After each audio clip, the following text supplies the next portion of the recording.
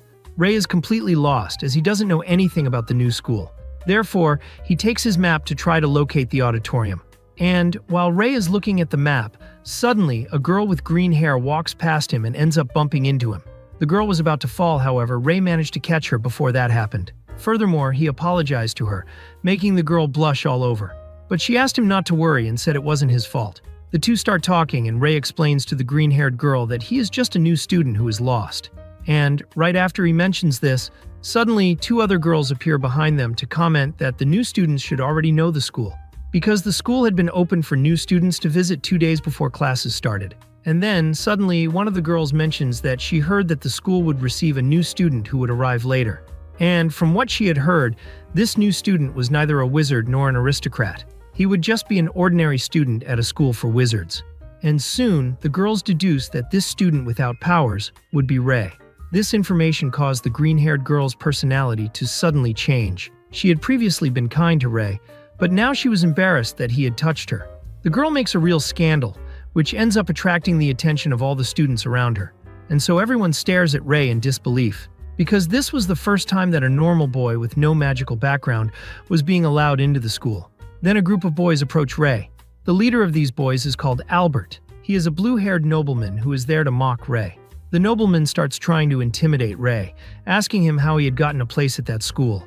Ray politely responds that his only desire has always been to study at that academy. However, for some reason, Ray's response seemed to bother Albert a lot. He then got ready to start fighting with Ray. However, before he could deliver another blow, he was interrupted by a girl. And this girl in question has beautiful red hair, and her name is Amelia Rose. And despite her cute and delicate appearance, Amelia is actually a first-class witchcraft student. And on top of that, she is the daughter of one of the most powerful wizard families in the world. Then we go to the welcoming ceremony for new students. Furthermore, the host of the event begins to give a presentation of the academy. She says she knows that many students there come from the most powerful families in the world, but she says that doesn't give them the right to be lazy and not work hard. And she then adds that all the magicians who studied there needed to study hard to become first-class sorcerers, and she expects everyone to dedicate themselves to reaching their real potential. Afterwards, she ends her speech and finally introduces herself as the school director. Her name is Abby Garney, and she is probably the most beautiful school principal who ever lived. Next, Amelia Rose is introduced to the school as being the student council president. After this, the presentation ceremony ends, and then the students leave for their classrooms. Arriving at class, the teacher asks Ray to introduce himself to the rest of his class. Ray does this by saying he is honored to be part of that gym. He also says he is aware that he is the only student who does not possess any magical powers. He knows that there has never been another student like him at the academy before. However, he guarantees that he will strive to learn as much as possible and not disappoint his teachers and classmates. Ray then goes to sit in his seat and, to his surprise, Amelia praises the boy's presentation. And seeing Amelia paying attention to Ray for some reason made Albert furious. Finally, Ray sits down in his seat, and just like that, he starts looking out the window. Soon, he gets the impression that the school's alarms are suddenly starting to ring. And as the alarms ring, he looks around the school and can also see the rest of the city. However, while looking out the window, Ray begins to experience horrific visions. He sees the city burning as suddenly everything starts to catch fire. The boy then tries to delve deeper into his vision to find out what the cause of the fire was. However, at that moment, the teacher throws a piece of chalk at Ray to get his attention. And he even manages to hold the piece of chalk, but the piece of chalk ends up exploding in his hand. The teacher orders him to start paying attention in class. The teacher then continues and asks Amelia Rose if she knew all the wizard classes. Amelia responds to her that Magical Society is made up of 5 classes. The teacher adds by explaining that the sacred class only holds 7 wizards at a time, and that these wizards were the best in the world. They are the beings who possess legendary sorcery abilities, and therefore, they can do inexplicable things that are not even possible to be taught in academia. She goes on to say that these 7 sorcerers are everything the students should strive to become. However, she recognizes that it is unlikely that any student will become one of the 7. For all 7 high-class wizards are known to be from the most infamous families in history. But even so, the 7 wizards are still full of mysteries around them. Only a few details about each of them are public. The teacher then tells the class that, although most of this information about wizards is not available, there were still some things she could teach her class about them. And so, the teacher reveals to her class that the school principal, Abby Gardner, is actually part of the 7 legendary wizards. All the students are impressed by this, and the teacher then reveals that Abby Gardner is the sorceress who rules the fire class. Then, the teacher mentions another sorceress, who is also part of the 7 legendary sorcerers. This sorceress's name is Carol Caroline, and she is known for her in-depth research into the awakening of all sorcerers. And among all the legendary wizards, she is often the only one who frequently appears in the public eye. After talking about Carol, the teacher mentions a man who also belonged to the legendary wizards. No one knew what his name was, but he was known as the legendary hero of the Eastern War. Amelia Rose then interrupts the teacher and says that she also knew this hero as a sorcerer of the Ice Blade. The teacher agrees, and she compliments Amelia Rose's information, saying that no one knew the current whereabouts of this hero. And she ends by saying that no one knew anything about the other legendary members. Not even their name is known to anyone. However, the teacher tells everyone that if they have the goals set in their minds and work hard for it, maybe one day one of them will be part of the 7. While they were talking about the 7, Albert suddenly interrupted the teacher. And he says that if the school's goal was to train students to become legendary sorcerers, so it wouldn't make sense to have an ordinary person like Ray at school, because this could delay all students who had real potential. After hearing Albert's words, all the students began to share his thoughts, but the teacher seemed to be bothered by it. Then she ended up losing her patience and said that all the students there had passed the entrance exam. So to that, up until that point, Ray was at the same point as all of them. After that, the teacher asks Rose to define for her what witchcraft is, and the girl responds that sorcery is the art of reconstructing matter in the foreground. The teacher once again agrees with Rosie's answer, and she then explains in more detail about that answer. She explains about a small demonstration of something called code theory, which would be like the core of the reconstruction of matter. And she explains that before anything, all matter must be encoded, so that they can later use it for magic. And so, after encoding and reconstructing matter, each sorcerer can then add or remove more or less data as he desires. And it is from this that they then make the codes become reality. The teacher then creates a small spell. Moments later, she simply undoes this spell. She does this to demonstrate that any spell or magic can be deleted at any time by the user. Amelia then asks the teacher if there was any limit to reconstructing the material. The teacher then responds that there is no set limit to magical potential, and that this simply depended on the capabilities and skills of each sorcerer. At that moment, suddenly, a student who had been quite quiet until then asked the teacher a question. He wants to know if they will also learn about the so-called antimatter code. And the teacher replies no, they won't teach about it, as almost no wizards use the antimatter code. She says they don't need to learn about it, and that it should be forgotten.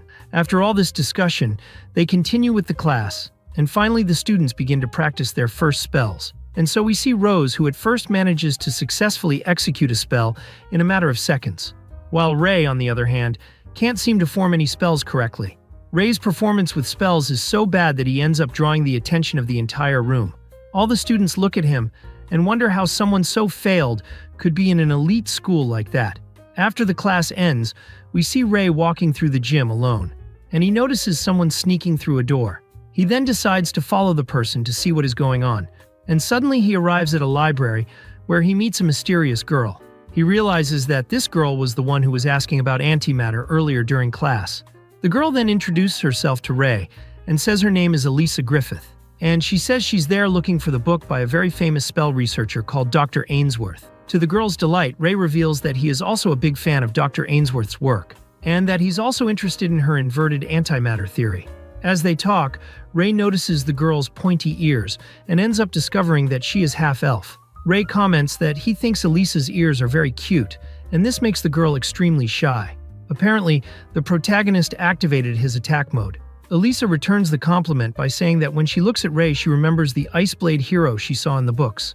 Ray is surprised by that comment, and the two talk for a while longer, until the time comes for Elisa to leave. However, before leaving, she thanks Ray for the time he spent with her.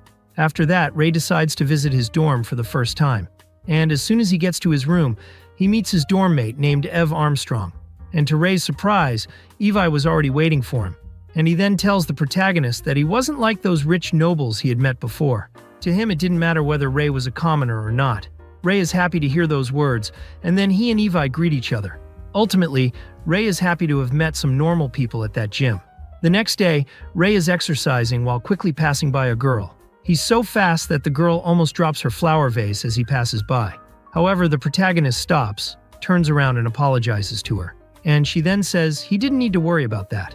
The girl is surprised that Ray got up so early to exercise, and she then asks if he is a new student. Ray responds that he is a new student, and introduces himself as Ray White. The girl then confesses that she had heard about him before, because everyone at school was talking about the famous student who didn't have magic. For some reason, she appears to be very excited, and she then introduces herself as Rebecca. Ray and Rebecca stay talking for a while longer before saying goodbye. Then the scene changes, and now we see Ray walking alongside Evi, and he tells Ray that Rebecca was part of the Bradley family, which was one of the 3 most powerful families in the world. Ray says he's never heard of any of these 3 families. Then Ev explains to him that the 3 most powerful families are the Rosie family, along with the Bradley family, and the Olgren family. Ev says that these 3 families have always been the most powerful, with the exception of the royal family, and they had as much influence on politics and economic status as the royal family itself. Ray then asks if Amelia was part of the Rosie family, and Ev responds by saying that she is the eldest daughter in the family. However, unlike most nobles, she was a kind-hearted person.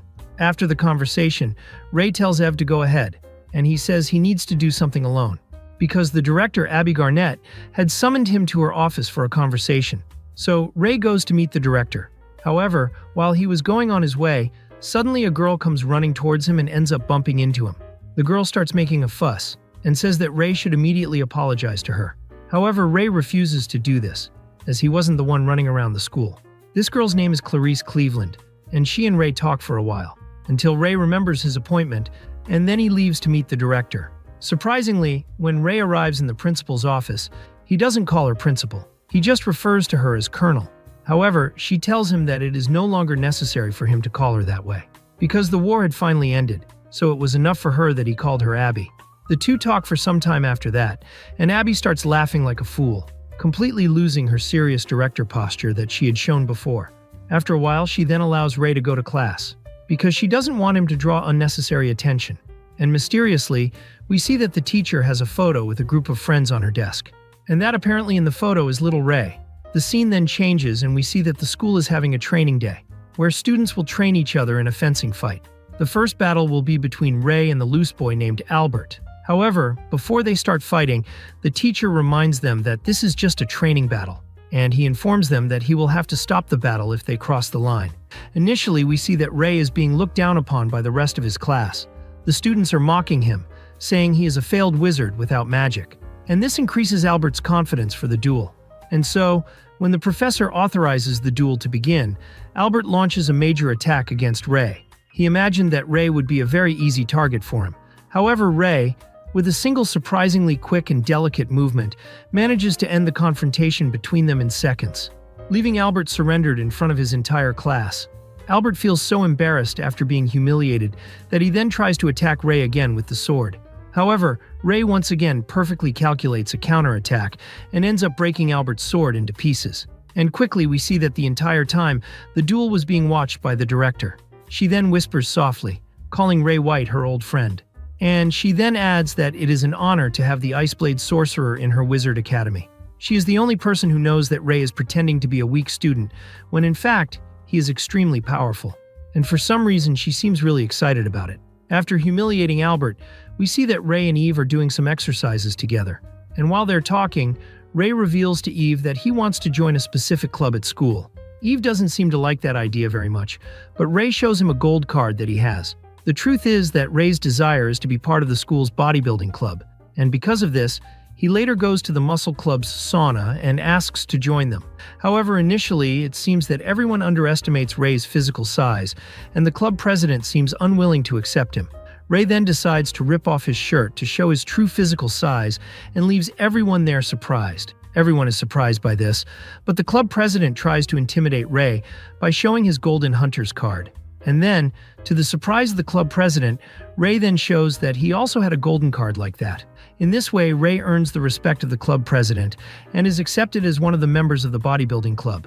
But Ray still has an interest in another club, so after leaving there, he goes to the gardening club. Arriving there, he meets Rebecca, who asks him if he really wants to be part of the club. And he then responds that he has always been a great admirer of plants. If it were up to Rebecca, she would accept Ray's application right away. However, a girl with glasses named Gina Sarah begins to protest Ray's registration. She believes that Ray is just after winning the club president, and nothing more. After hearing that, Rebecca then decides to leave Ray under Gina's supervision to determine whether he is worthy of joining the club or not. Gina then decides to test Ray's gardening knowledge by asking him to renovate an unkempt lawn on the roof. Ray accepts that challenge and soon starts working. He had a week to resolve the situation on that lawn. And so, on her third day of work as a gardener, Rebecca goes to visit Ray on the roof. Rebecca brought some snacks to give to Ray while he worked. The two start to talk a little, but soon their conversation is interrupted by the sound of clashing swords. They then spot two students who are training in a sword duel. Upon seeing that, Rebecca talks to Ray about the wizard tournament that will be taking place at the school soon, and she believes it would be a good idea if Ray participated in this tournament to show his worth. However, she loses track of what she was saying after noticing the size of Ray's muscles. Rebecca is so impressed by the protagonist's muscles that she then asks to touch them. Noticing how happy the president was to see his muscles, Ray then flexes his muscles to show her all of himself. The two didn't see it, but the other girls at the club were spying on everything that was happening through the window and looked shocked. The next day, Ray surprises all the girls at the club by showing that he had managed to take care of the lawn. And he did this with 3 days left before the deadline he had received from Gina. And because of that, he was officially accepted as a member of the gardening club. Ray is happy with this, but then he is called to talk to Director Abby. The principal then gives Ray a letter and she tells him that she believes there is a spy at the school. She tells Ray to stay alert and asks him to let her know if he notices any suspicious movement. Later, just before the sun sets, Ray is walking through the school when he runs into Clarice. She is on her knees picking through the bushes, and Ray then asks her what she is doing. Clarice reveals to him that she is looking for some bugs because she likes bugs, and she says that people usually didn't want to be friends with her because of this interest she had in insects. But Ray, like a good protagonist, says he accepts her strangeness and offers to be her friend. Clarice is very happy to hear that, and she practically starts jumping with joy. The next day, while the students are in class, the teacher asks them to get together in a group of 4 people. All the students want to invite Amelia Rose to join their groups, but she has her eye on Ray, who is, however, forming a team with Abby. And Ray then invites the elf girl, Elisa, to join his team too. And at that moment, Amelia Rose decides to join Ray's team as the last member of her group, which ends up leaving all the other students in the class quite shocked. After all, in most of their minds, Ray was still a complete loser. Then all the students are gathered in the forest, where Professor Helena announces that the main objective of that training is for the students to get to the center of the forest. She explains that during the journey, the teams will have to collect some stamps that are scattered around, and the stamps that each team manages to collect will determine who will be the winner of that training. The seals were like stamps that they would find during their journey through the forest, and as the teams found these stamps, they should stamp their notebook with them. Finally, Helena says that students will have 24 hours to complete that challenge. The challenge then begins, and the students know that there are several monsters hidden in the forest. And it doesn't take long for Amelia to find a giant wasp in her path. Both Evi and Amelia are already preparing to fight. However, Ray ends up being faster, and with just one swing of his sword, he cuts the wasp in half. After they defeat Wasp, they find the first stamp, which they add to their notebook. When night comes, they set up camp, and the girls say they are impressed with Ray's combat and survival skills. Evie then mentions to the girls that Ray is a gold-class hunter. However, in order not to reveal his identity, Ray explains that he was used to dealing with monsters in his hometown. But Amelia begins to suspect Ray's story. Anyway, the next day they go walking through the forest again, and while they're walking, they hear someone scream. Ray runs towards the scream to see what is happening, and he then comes across Albert lying on the ground. He and his group were cornered by a frightening three-eyed monster. While they were desperate, Ray managed to defeat the monster with just one hit, and Ray then reaches out to try to help Albert, but he refuses his help. Even though he looks like a scared kitten, Albert lies, saying that the situation was under control. The situation seemed to be resolved, until a mysterious person in a hood appeared and revived the monster. Now the monster was stronger than before, and Ray was unable to defeat it with just one blow. This time he had the help of his companions, and Amelia then used fire magic, while Elisa, on the other hand, activated a wind magic. Their group work allowed them to hit the monster with a giant rock, and thanks to that, Ray found the perfect opening to cut the creature in half. And although they didn't realize it, Clarice was nearby following everything they were doing. After defeating the monster, they find another stamp, and at the end of the training, Ray's group ends up being crowned the winner of the challenge. Almost all the students are angry about losing to Ray, but Clarice applauds her friend. A few days later, Ray visits Dr. Lydia at Swarth, of whom Elisa was a big fan. And it's soon revealed to us that Lydia is actually Ray's master. The two then sit down for tea and talk about Ray's current condition. And Lydia tells him that it will be at least 5 years before Ray is fully recovered. As they talk, Ray mentions about the possibility of casting a forbidden spell, to which Lydia responds that she will leave that to his judgment if he is forced to use this spell at some point. She says she trusts his judgment. After all, he was the Iceblade sorcerer's successor. The two talk a little more, then Lydia finally reveals to Ray why she asked him to come see her. And she tells him about a rumor that is circulating among researchers. She shows a letter she received and says that some people were after her research. Because Lydia's research was related to the way spells formed from the brains of sorcerers, she comments that some ambitious sorcerers are after her research to understand how activating magic works. And if they had this knowledge, they would be able to enter the minds of sorcerers to steal spells. And as soon as she finishes explaining these things to Ray, she then burns the letter she had received. Afterwards, she and Ray go for a walk in the forest for a bit, and Lydia then asks if Ray has made any friends at school yet. He tells her about Eve and her friends, and then they change the subject and start talking about the tournament that Rebecca had talked about with Ray. Lydia, who had already won that tournament 4 times, recommends Ray to participate in it. However, he tells her that he just wants to watch what will happen and cheer for his friends. Then when Ray is about to leave, Lydia hands him a book, and she says that book will help him one day. A few days pass, then we see Ray and Elisa in the library. Elisa is reading some book by Dr. Ainsworth, while Ray is reading some silly romance book. After the two leave the library, Ray realizes that he is being watched by Clarice. He then decides to invite Clarice to go have a snack with him and Elisa. However, during lunch, as the two girls are extremely shy, they can barely look each other in the eye. But this changes when they say goodbye, and they then walk away together. And as soon as the girls leave, Ray sees Amelia getting out of a carriage. He goes to talk to Amelia and notices that she seems a little sad. Trying to lift the girl's spirits, Ray then starts to praise her. But she ends up getting angry again when she discovers that Ray was on a triple date with Elisa and Clarice. And after learning this, she tells Ray that he should take her out too. Because of this, Ray is forced to accompany Amelia while she goes to try on some new clothes. And this ended up being very good for him, because while he was there, he ended up seeing some very interesting things in Amelia. Anyway, later that same day, Professor Helena asks to meet Ray, and she asks him about his life at the gym. Ray tells her that up until that moment, he was really enjoying school. And from Helena's perspective, she clearly didn't expect that response from him. This was because she knew that most of the students at school despised Ray. And Helena then apologized to him for not defending him the way she should as a teacher.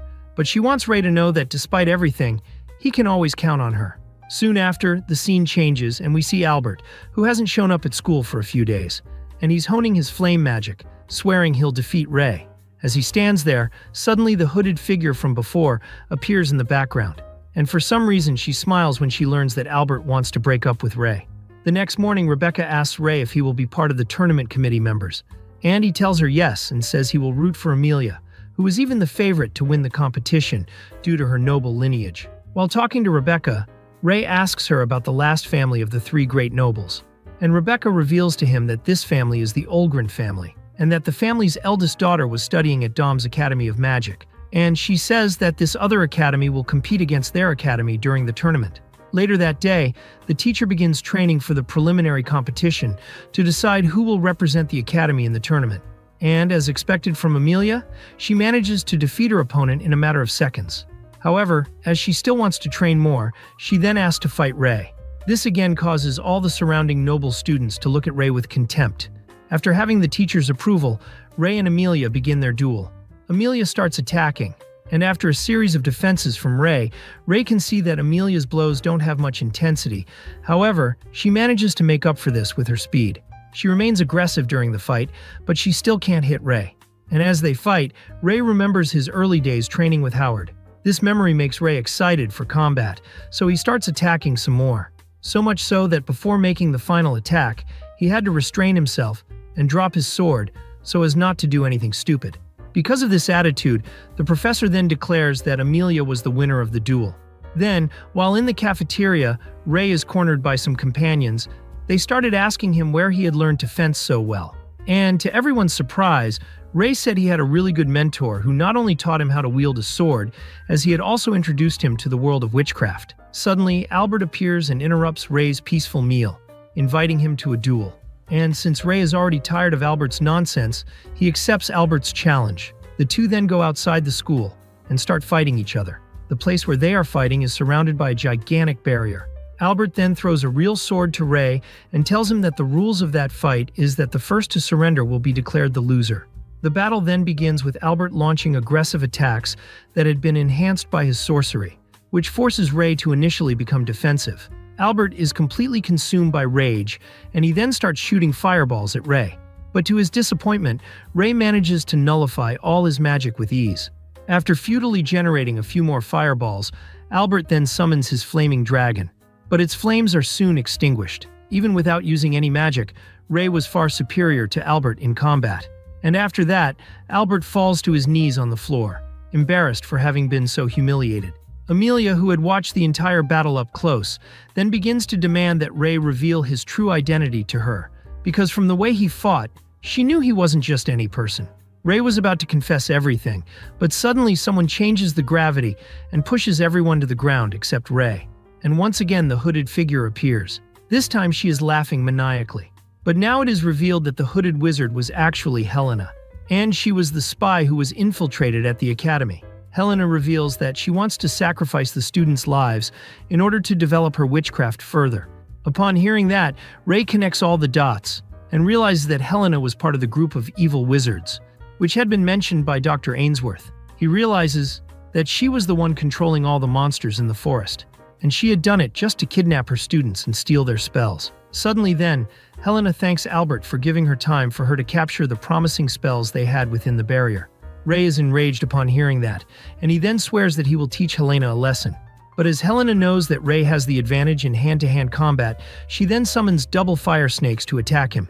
And as Ray dodges his attacks, she then controls her magic to try to set the students on fire.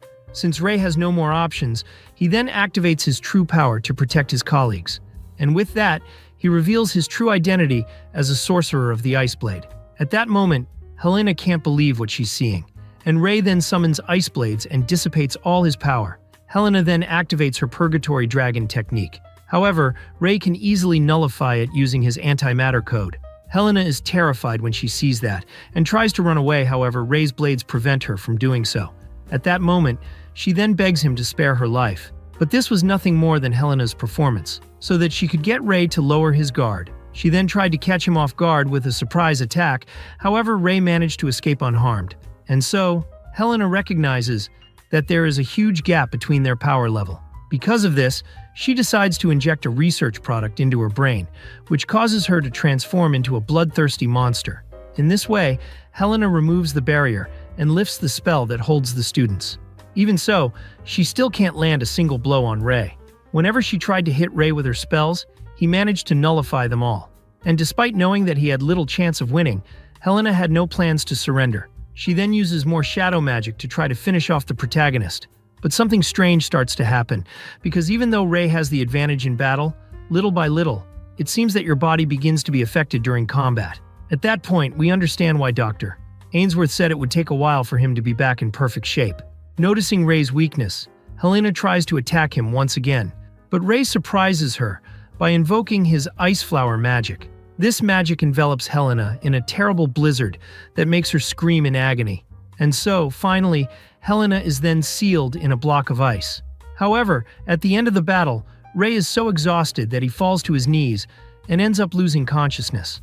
We then see a flashback where Lydia meets young Ray in the combat zone. She then takes him to the military camp and asks the major for permission to keep that child in his care. And upon discovering that the boy was the only survivor in his village, she then decides to welcome him to stay by her side.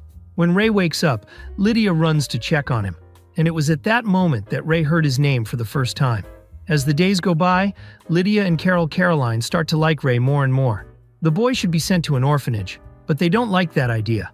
And after much insistence from the girls, Major allows Lydia to raise Ray, with the proviso that it won't affect her performance as a soldier. 6 years pass and the long war in the Far East was about to come to an end.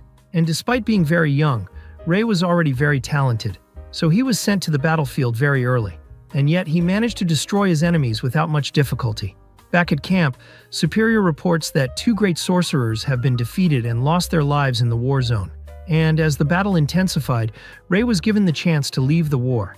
However, he did not want to abandon Lydia and the people who had welcomed him so warmly. Howard is touched by that decision, so he promises he will protect Ray at any cost. And it's in this part that Howard's death triggers Ray's overheating.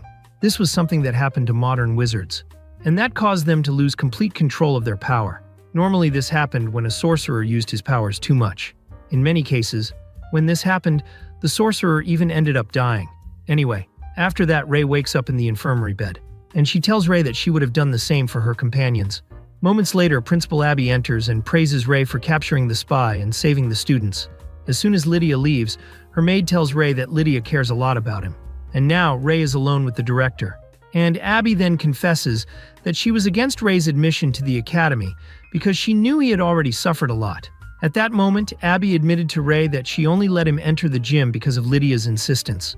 His master wanted him to experience a normal life. After that, the director leaves the room, and then Ray lets a tear run down his eyes. Shortly afterwards, his friends come to visit him, and he apologized to them for keeping his identity as an Iceblade sorcerer a secret. He also explains to his colleagues that he was unable to use 100% of his powers due to the overheating he had experienced years ago. He then goes into detail, saying that during his outburst, he ended up losing someone very important to him. And on top of that, he also seriously injured his master. But with that, he also managed to take countless enemy lives. As he revisits this painful memory, he begins to question its existence. He thinks he has no right to be there for everyone. But right at that moment, Amelia holds his hand and says she wants him to stay by her side, and she says she didn't care about his past either. Afterwards, the rest of the squad then joins Amelia, and they all promise Ray that they will stay with him until the end. Later, even Albert shows up at the infirmary to apologize to Ray. The protagonist accepts his apology and asks him to talk some sense into his head. Finally, when they return to school, a new teacher is introduced to take Helena's place. This teacher's name is Carol, and she is a very charming young woman. On her first day, Carol discusses with the students the format of the upcoming tournament, where the 3 sorcery academies will face each other. She explains that first-year students will participate in an amateur ensemble, while more advanced students will compete in the tournament's main draw.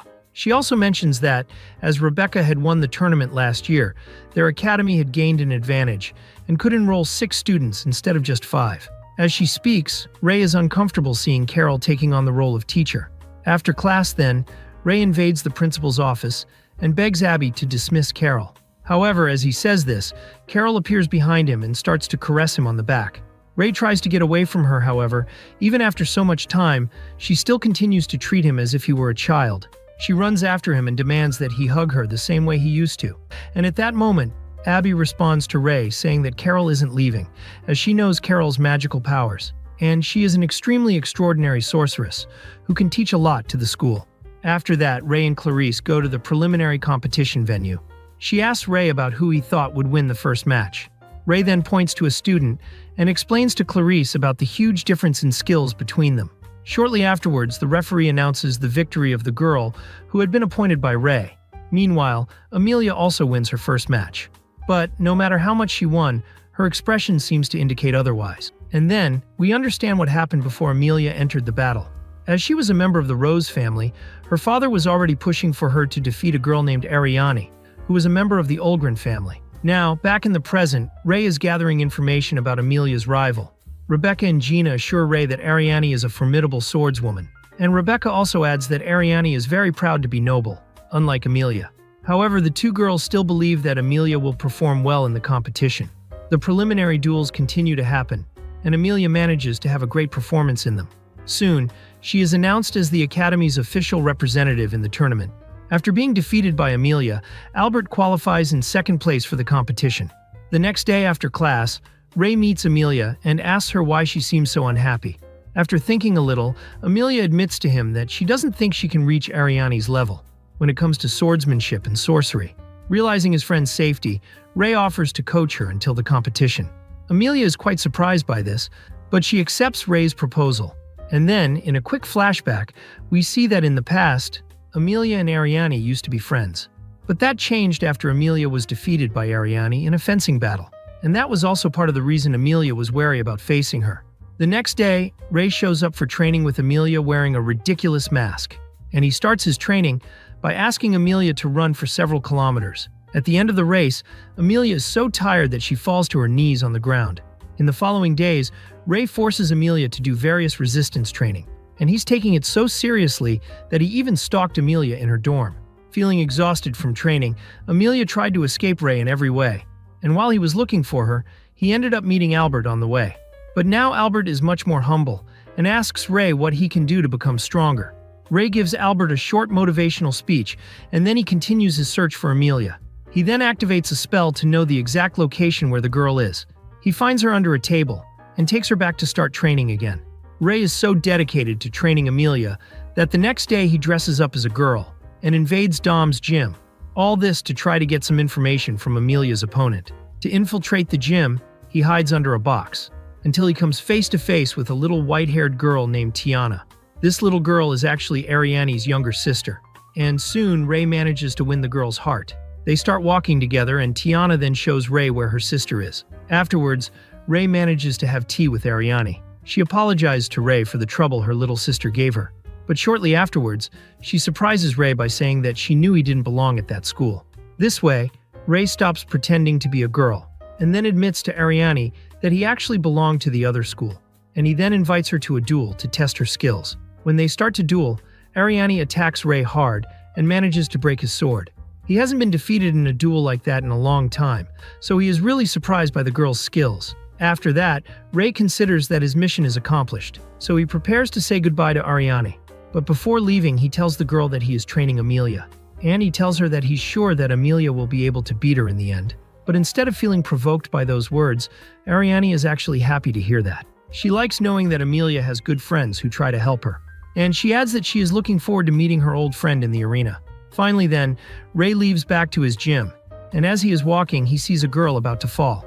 After saving her, Ray discovers that the girl's name is Maria Bradley, and that she was Rebecca's younger sister. The scene changes, and we then see that Amelia is exhausted after her training. Clarice and Elisa approach to try to help her, but soon Ray starts shouting, asking Amelia to stop being so lazy. At the same moment, Amelia and the girls turn to face Ray, and they are left without understanding anything when they realize that he is dressed like a girl. The next day, as part of training, Ray takes his friends in a carriage to meet Lydia.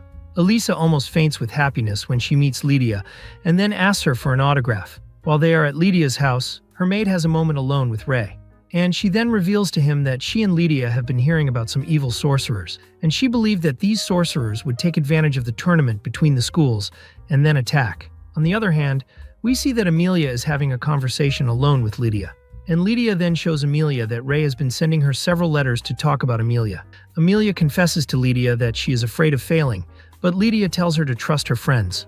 A few days later, the day of the tournament finally arrives, and President Abe then introduces all the contestants. After the presentation, Amelia is walking through the halls when she hears someone call her name. She turns around, and then she comes across her old friend Ariane. Unlike Amelia, Ariane does not appear to have any fears towards her. Then Ariane extends her hand to Amelia and asks her to promise that they will meet in the finals. At this moment, after many years, Amelia finally shakes hands with her old friend Ariane again. Then the competition begins, and Dina will be the commentator for the duels, while Carol will analyze the fights. Then, the rules of the tournament are explained, and it is said that the winner of the battle will be the one who manages to destroy the rose on his opponent's chest first. Amelia starts fighting and she faces a boy called Shine. But since she is faster than him, she can jump to avoid his blow. She then destroys Shine's rose using a fire spell. The next battle takes place between Albert and Ariane. And to the surprise of most, Albert starts the battle very well. Using his sword, he forces Ariane to be on the defensive at times. But moments later, Ariane hits Albert squarely, causing him to fall to the ground. Albert gets up infuriated and goes all out on Ariane. However, she uses a spell to break his blade with her own hands. Then, Ariane punches Albert squarely in the stomach, pushing him out of the arena. After that, she is declared the winner of that duel. Meanwhile, elsewhere, Ray is being followed by a mysterious creature. Soon, he feels an ominous presence behind him. But when he turns to see what it was, he finds nothing. All he sees are just drops of a mysterious fluid on the ground. However, Ray soon calms down when he notices that the president of the bodybuilding club is coming towards him. He then takes Ray to a room where Abby, Lydia, and Carol are. Ray is curious about all those women waiting for him in the room. But in addition to them, there are also some very strange masked soldiers present in the room. Upon noticing Ray's strangeness, Lydia's maid then explains to him that those soldiers are part of the Haley tribe, which was simply the unit responsible for the intelligence of the entire empire. Then Lydia reveals to Ray that her employee is actually the best intelligence agent there is. Finally, we discover that the maid's name is Carla, and she is actually the sister of the president of the bodybuilding club that Ray is a member of. Afterwards, Principal Abby informs everyone that the mysterious creatures that are scattered throughout the school are, in fact, Reapers, and their intention was to invade the tournament to kidnap children from noble families. Because of this, Abby asks Ray to stay alert and work with the president of the bodybuilding club, who we finally find out is called Rex. The two are then given the mission to ensure the students' safety.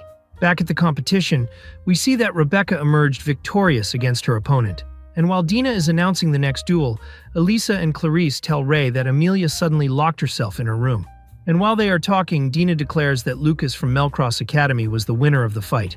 And yes, this happened while they were talking. The fight literally only lasted a few seconds, breaking a new tournament speed record. When night comes, Ray decides to visit Amelia.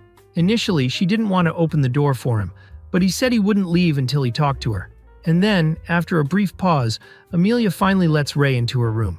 She tells him that because he is a member of the Rose family, she always had pressure all her life. And because he is always trying to live up to everyone's expectations, she then ended up losing her own identity. She says she is desperate to win that tournament, because then she would finally be able to achieve something for herself. And now that she was so close to achieving something, she would soon have to face Ariane in the final of the tournament. But she says that after seeing Ariane's battle prowess, she is now sure that she will not be able to defeat her. Ray tries to calm her down and tells her that no matter what happens, he and the rest of the squad will always be on her side. Ray's words manage to comfort Amelia, and then she falls asleep holding his hand. Shortly afterwards, the day of the grand finals for the amateur bracket finally arrives. Now the heads of the most important families in the world are present there. They are all waiting to see their respective daughters in the tournament. We then see that minutes before the main event, Rex notices a light signal. And while Amelia is arriving at the arena, Rex goes to Ray and informs him that Clarice and 8 other noble students have disappeared. And since the principal had tasked them with protecting the students, soon they start looking for them immediately. And while they are beginning their search, the final duel between Amelia and Ariane finally begins. At the beginning of the fight, Ariane throws her sword upwards, and then activates a spell to strengthen your physical abilities. She then hits the sword and throws it at Amelia. Amelia even manages to repel the attack. However, Ariane appears by surprise to punch her in the stomach. After suffering this blow, Amelia barely managed to fall out of the arena. Finally, Amelia decides to react, and soon her eyes begin to shine. She then invokes pink magic that pushes Ariane back. After that, the scene cuts, and we see that Ray managed to find Clarice and some other students who are passed out. But while he's there, Ray ends up being trapped in a kind of dimensional prison. Soon, several Reapers appear there at the same time to finish off Ray. He puts Clarice on his shoulder and he tries to run away to buy some time, as he finally unleashes his true power, becoming the sorcerer of the Ice Blade. With that, his hair changes color, and he then activates a magic to hurl gigantic ice spikes at enemies. However, to make it difficult for Ray to aim, the Reapers use magic to turn off all the light in the place. except Ray manages to light everything up again using magic with his ice crystals. Meanwhile, in the grand final, we see that Ariane is receiving a large amount of damage of Amelia's explosive butterflies, until, mysteriously, all of Amelia's magic is nullified, which ends up leaving both participants and spectators confused. However, Carol knows that this is a sign that Ray has activated the anti-material field somewhere. Therefore, the spells had been cancelled and no one was understanding anything. And she then becomes curious to know what was forcing Ray to use antimatter at that moment. Returning to Ray, we see that now the Reapers are trying to get away from him. However, the protagonist managed to immobilize all of them by freezing their bodies. Soon, Rex appears there too, and tells Ray that he will take control of the situation. So, Ray and Clarice run outside to try to watch the final match. Meanwhile, in battle, we see that Ariane is channeling all her inner strength to try to finish Amelia. With that, she lands a blow so powerful that it almost knocks Amelia down. Amelia would probably have lost the battle at that moment if it weren't for the fact that Ray got there just in time and screamed for her. Therefore, after hearing the protagonist cheering for her, Amelia then reaches a new level of power. She releases magic throughout the arena that causes some pink butterflies to appear. Thanks to that, all the blows that Ariane tried to land on Amelia ended up being blocked automatically. Amelia once again had the advantage in the fight until suddenly she starts coughing up blood. This worries Ray because he knows it's a clear sign that she's close to burning out. However, she is not the only one, as Ariane is also extremely tired. Therefore, the two begin to channel their remaining strength into the final attack. They head towards each other, and at the end of it all, Amelia's coup ends up getting the better of her. Amelia manages to win that battle, and so Ariane is now resting on her lap. Ariane recognizes Amelia's strength and says she is very proud of her. Ariane's words make Amelia cry, and she is very happy to have her best friend back. Meanwhile, in the stands, Ariane's family is applauding her determination, while Amelia's father is also celebrating his daughter's victory. After the battle, Ray goes to the infirmary to see Amelia all bandaged up. She thanks Ray for helping with her training and for not giving up on her. Ray responds that he enjoyed training her and says that she has incredible potential to become a very powerful sorceress. Then, the friends gather once again to head to the arena to see the main line's final battle. And getting there, they see that Rebecca is about to fight the hairy wizard named Lucas. Rebecca's sister is watching the battle hidden, while her father is watching everything from the VIP area. However, as soon as the battle begins, Lucas activates his magic, and with a single movement, he manages to defeat Rebecca. He does this without even needing to touch her, and this leaves everyone in the arena confused. After all, until that moment, Rebecca was the one who held the title of champion, and Lucas, however, defeated her like she was nothing. After that, Lucas leaves the arena, and he then bumps into Ray.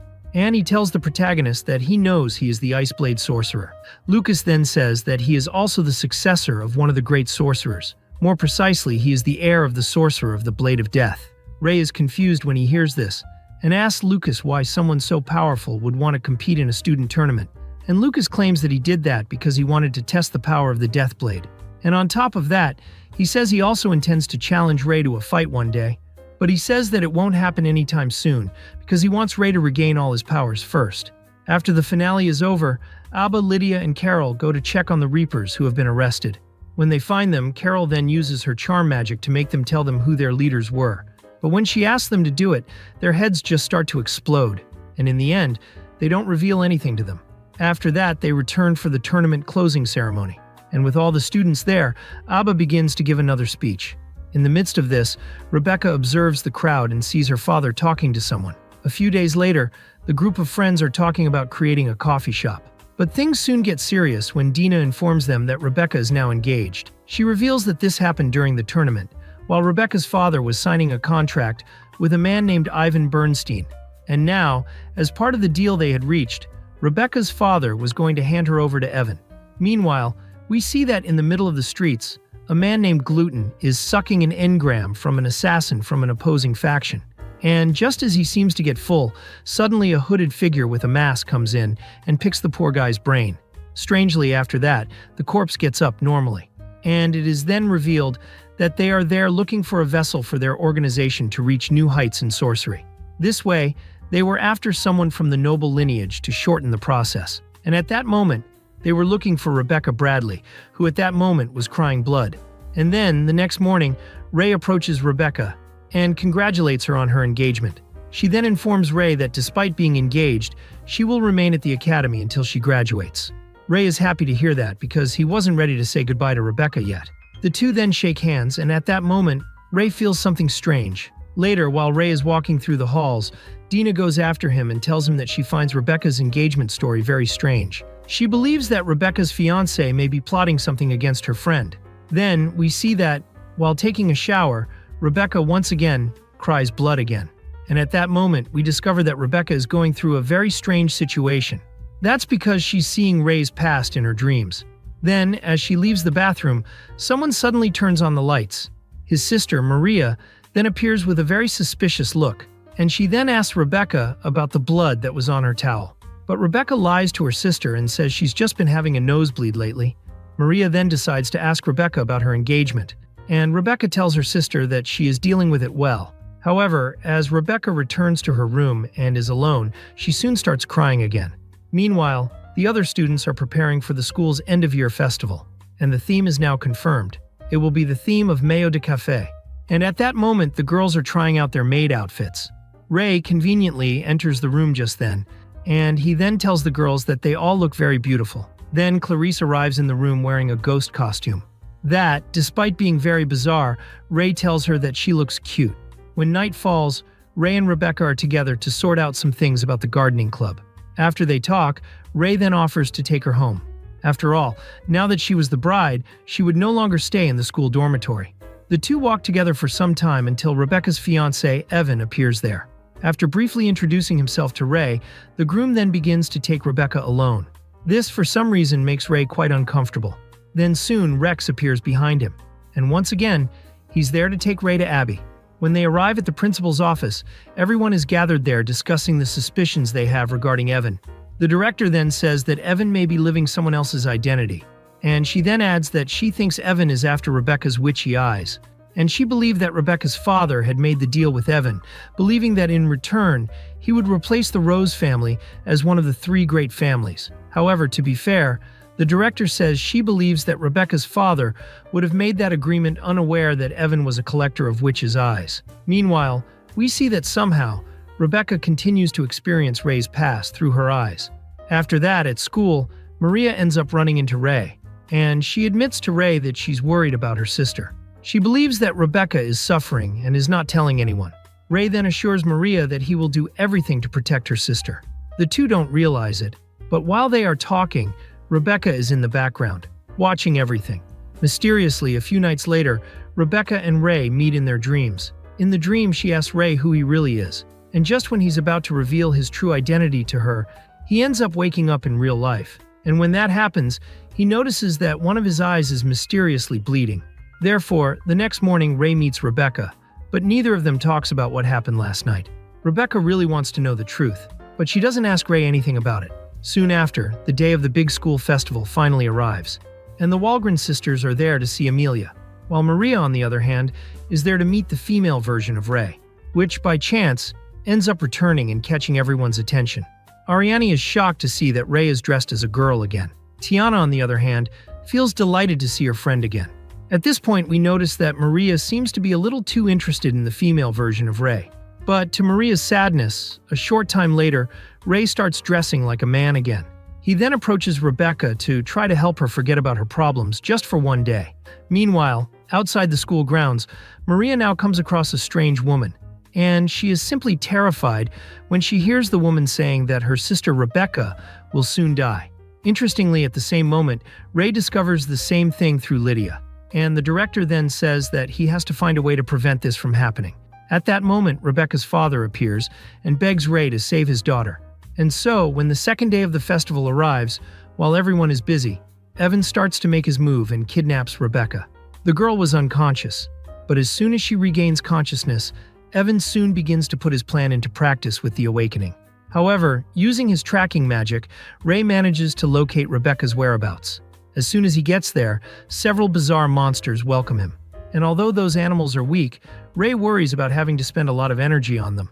After all, he still hadn't recovered 100% of his power. But then he is reassured, because his own squad suddenly arrives there to support him.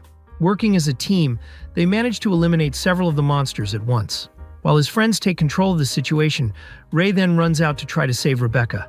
We then see in a flashback that Rebecca's father revealed that the Bradley family was cursed. Because of this, every few generations, someone in the lineage received eyes like Rebecca's. And despite the fact that these eyes were unique to witchcraft, no one in the family that had them managed to live beyond the age of 20. After that, we have a revelation where we see that the hooded figure who worked with Glutton was, in fact, the real Evan.